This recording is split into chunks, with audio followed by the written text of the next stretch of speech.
അപ്പോൾ guys welcome to Rahma പത്തു. അസ്സലാമലൈക്കും എവറിബഡി. ടൈം പാസില്ലേ? അതൊക്കെ ഞാൻ ഇങ്ങനെ പറഞ്ഞതാട്ടോ.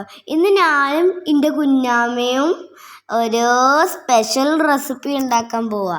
ഭയങ്കര ടേസ്റ്റാ ചായയിലൊപ്പി കഴിക്കാൻ. എന്നാൽ വീഡിയോ ഇഷ്ടപ്പെട്ടാൽ ലൈക്ക്, ഷെയർ, സബ്സ്ക്രൈബ്, കമൻ്റ് ഒക്കെ ചെയ്യണേ. അപ്പം അതിന് വേണ്ടിയില്ല ഞങ്ങളിവിടെ ഷുഗറൊക്കെ എടുത്തിട്ടുണ്ട്. ഷുഗർ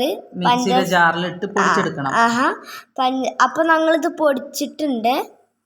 പൊടിച്ചെടുക്കാൻ പോവാണ്. നമ്മളെ പഞ്ചസാര നന്നായി പൊടിഞ്ഞു വന്നിട്ടുണ്ട്. ഇനി അതിക്ക് ഒരു മുട്ട ഇടാം. പിന്നെ അതിക്കൊരു മുട്ട എടുത്തു. ഇനി ഇത് മിക്സിയിലിട്ട് നമുക്ക് അടിച്ചെടുക്കാം. അപ്പം അടിച്ചെടുത്ത് അപ്പം ഞങ്ങൾ ഇതൊരു ബോളിലേക്ക് പാർന്നിട്ടുണ്ട്. ഇനി ഇതിൽ കുറച്ച് വെള്ളം മിക്സി കുറച്ചും കൂടി വെള്ളം ഒഴിച്ചിട്ട് അത് കൂടെ അതിൽ പാരട്ടെ. ആ വെള്ളം കൂടെ മിക്സി ഒഴിച്ച് ഇനി ഒരു തുള്ളി വെള്ളം ആ മിക്സി കൂടെ ഒന്നും കൂടെ ഒഴിച്ച് വെള്ളം ഇതിൻ്റെ ഉള്ളിലേക്ക് കുറച്ച് ഉപ്പിട്ടു. Baking soda. ഇനി ബേക്കിംഗ് സോഡ ഇടേ. എന്നിട്ട് ബേക്കിംഗ് സോഡ ഇട്ടു. ഇതൊന്ന് മിക്സ് ചെയ്ത് കൊടുക്കാം. എന്നിട്ട് ഇതൊന്ന് കുറച്ച് നേരത്തിന് മിക്സ് ചെയ്യാം. അപ്പൊ ഇത് നന്നായി മിക്സ് ചെയ്ത് വന്നിട്ടുണ്ട്. ഇനി നമുക്ക് എന്താ ചെയ്യേണ്ടത്? 2 സ്പൂൺ റവ ഇടാം. ഓക്കെ, 2 സ്പൂണ് അതാണ് റവയും കൂടി ഇട്ടിട്ടൊന്ന് മിക്സ് ആക്കി കൊടുക്കുക അല്ലേ? നന്നായിട്ടൊന്ന് മിക്സ് ആക്കിയിട്ട് പിന്നെ അതിക്ക് എന്താ ഇടണ്ടെന്ന് അറിയോ? 1 ടീസ്പൂൺ നെയ്യും കൂടെ ഇട്ട്. ജിലേബിക്കൊക്കെ ഉപയോഗിച്ച് നെയ്യും കൂടെ ഇട്ടിട്ടൊന്ന് മിക്സ് ആക്കി എടുക്കുക. നന്നായിട്ടൊന്ന് മിക്സ് ആക്കി വരുമ്പോൾ പിന്നെ നമുക്ക് എന്താ അതിലേക്ക് വേണ്ടതെന്ന് അറിയോ?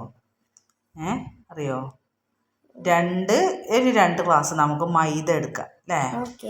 ആ മൈദയും കൂടെ ഇതിലിട്ടിട്ട് ഒന്ന് മിക്സ് ആക്കി നമുക്ക് കുഴച്ചെടുക്കാം. 2 ഗ്ലാസ് മൈദ ഞങ്ങൾ ഇതിലേക്ക് ഇട്ടിട്ട് നന്നായിട്ട് കുഴച്ചെടുത്തിട്ട് ഒരു അരമണിക്കൂർ റെസ്റ്റ് ചെയ്യാൻ വെക്കണം. മനസ്സിലായില്ലേ? റെസ്റ്റ് ചെയ്യാൻ വെച്ചിട്ട് നമുക്ക് ചെറിയ ചെറിയ ബോൾസുകളാക്കണം. വേണ്ടോ? ഇതിപ്പോൾ നന്നായിട്ട് കുഴച്ചെടുത്ത് വെച്ചിട്ടുണ്ട്. ഇനി നമുക്ക് ഒരു അരമണിക്കൂർ റെസ്റ്റ് ചെയ്യാൻ വെച്ചിട്ടുണ്ട്. ഇനി ഒരു അരമണിക്കൂർ കഴിഞ്ഞിട്ട് എടുക്കാം. അപ്പോൾ നമ്മൾ അരമണിക്കൂർ കഴിഞ്ഞു. ഇതാണ്ടോ നമ്മളിത് അതുപോലെ ബോൾസുകളാക്കി എടുക്കേണ്ടതെല്ലാം കുറച്ച് കയ്യിൽ എണ്ണ ആക്കിയിട്ടാണ് ഇങ്ങനെ ബോൾസാക്കി എടുക്കുന്നത്. ഇനി ഇതെല്ലാം നമുക്ക് ചെറിയ ചെറിയ ബോൾസാക്കിയിട്ട് എണ്ണയിൽ ചുട്ടെടുക്കണം.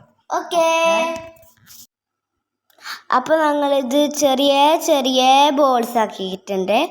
അപ്പോൾ ഇതേപോലെ നമുക്ക് എണ്ണയിലിട്ട് ചുട്ടെടുക്കണം.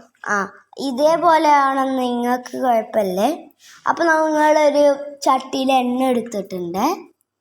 എണ്ണ നല്ല ചൂടായി വരുന്നുണ്ട്. ഇനി നമുക്കത് കോരി. അപ്പോൾ ഈ എണ്ണ നന്നായി ചൂടായി വന്നിട്ടുണ്ട്. ഇനി നമുക്ക് ബോൾസ് അതിൻ്റെ ഉള്ളിലേക്ക് ഇടാം. അപ്പം ഇങ്ങനെ തന്നെ ഇടണേ. അതെല്ലാം ചൂടായിട്ട് വരട്ടെ അല്ലേ? നല്ല അടിപൊളി കേക്ക് ഉണ്ടാക്കണം ഞങ്ങൾ കുറേ ഇതിലേക്ക് ഇട്ടു. ഇനി അത് ഫ്രൈ ആയിട്ട് അപ്പം ഞങ്ങളിത് തിരിച്ചു മറിച്ചു ഇടുകയാണ്. ഞങ്ങൾ കേക്ക് ഇങ്ങനെ ഉണ്ടാടി അറിയില്ലേ? ഇനി തിരിച്ചു മറിച്ചിട്ട് നന്നായിട്ട് ഫ്രൈ ആയി വരട്ടെ. നല്ല കേക്കായിട്ട് വരുന്നുണ്ട്. കേക്കായി വന്നിട്ടുണ്ട്. നല്ല അടിപൊളി ടേസ്റ്റ് ഉണ്ട്. ഉണ്ടോ? അതെല്ലാം നല്ല വിടർന്ന് വന്നിട്ടുണ്ടോ? ഇതുണ്ടോ? അതൊക്കെ ഇങ്ങനെ വിട്ട് നിൽക്കണം. അപ്പോൾ ഇത് നന്നായി പെർഫെക്റ്റ് ആയിട്ട് ഫ്രൈ ആയി വന്നിട്ടുണ്ട് കേട്ടോ.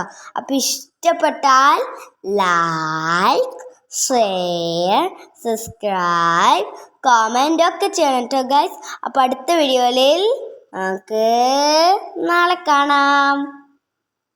അപ്പോൾ ബൈ ബൈ, സീ യു.